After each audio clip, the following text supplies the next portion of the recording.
Тұзбен емделіңіз. Күнделікті тұрмыста қолданылатын тұздың денсаулыққа қаншалықты пайдалы екенін білесіз бе? Тұздың емдік қасиеттерін адамдар ертеден-ақ білген. Тұздың адам денсаулығына тигізер пайдасы орасан зор. Тамақтың дәмін кіргізетін кәдімгі ас тұзы ауыз қуысы мен тұмаудан арылуға толықтай көмектеседі екен. Тіпті тұзды пайдаланып, буын мен тамыр ауруларынан бастап, артық салмақтан арылуға дейін болады. Түрлі ауруларды тұзбен емдеудің жолдары.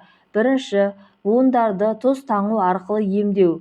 Буын аурулары мазаласа, артрит, ревматизм, бурсит сияқты аурулар мазаласа, 10% тұз ерітіндісін дайындап, оған бинтті батырып, аяққа бірнеше қайтара қою керек. Таңылған күйінде 10 сағаттан артық тұруы қажет. Процедураны аптасына 2 рет жасау керек. Екінші, артық салмақтан арылу. 2 кг қайнатылған немесе теңіз тұзын жылы су толтырылған ваннаға салыңыз. Сосын сол суға 15 минут шомылыңыз.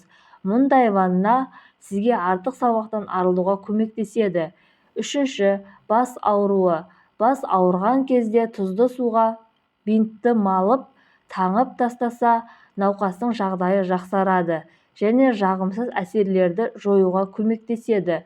Төртінші, сүйек пен тамырлардағы аурулар. 1 стакан бал мен 1 стакан тұз және 5-1 стакан шомыр шырыны. Барлығын жақсылап араластырып, ауыратын жеріңізді сүртіңіз. Бесінші, күйікті емдеу.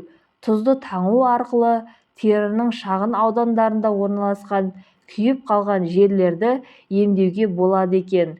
Тұздың әлсіз ерітіндісі зақымдалған ұлпалардың тезірек қалпына келуіне ықпал етеді. Ісіну мен ауырсынуды жояды. Алтыншы, тісті емдеу.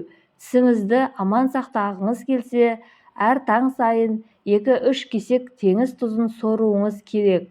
Ол тек тісіңізге ғана емес, қызыл иекке де пайдасы мол екен.